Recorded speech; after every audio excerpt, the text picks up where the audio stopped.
One of my favorite ways to use my sourdough discard is by making a granola snack.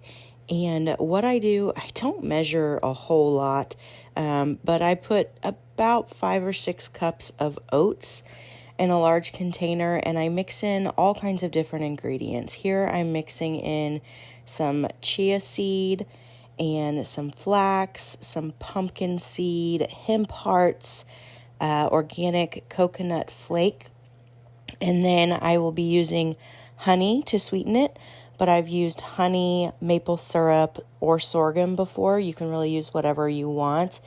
And then I use some melted coconut oil. You can use any oil that you want, but I kind of like the coconut oil and the sweetness that it gives. I did add in some pecans and some brewer's yeast. I'm currently breastfeeding my 8-week-old, and so the brewer's yeast kind of helps with milk production, but you can add in or leave out whatever you want.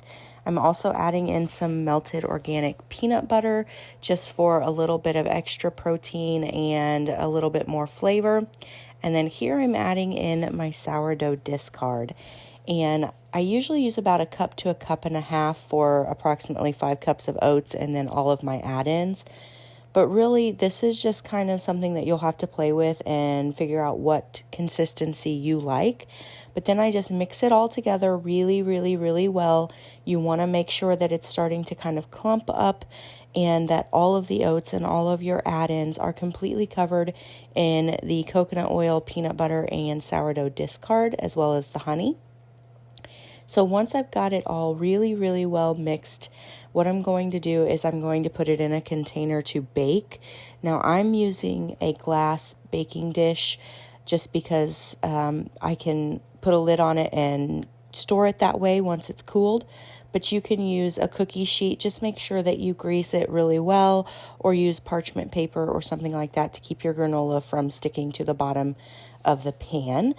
And then I usually bake it at like 350 or 375 for quite a while. I'll do like 30 minutes or so, and then I'll come back and check it, stir it around a little bit, add it back in. I'm also adding a little peanut butter drizzle to the top.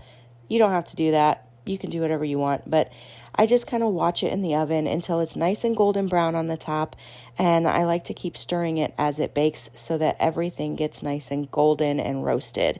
So I hope that you'll give this recipe a try and use whatever add-ins you want. If you are using any sort of dried fruit, don't add that until it's already baked and cooled. Mix it up and enjoy.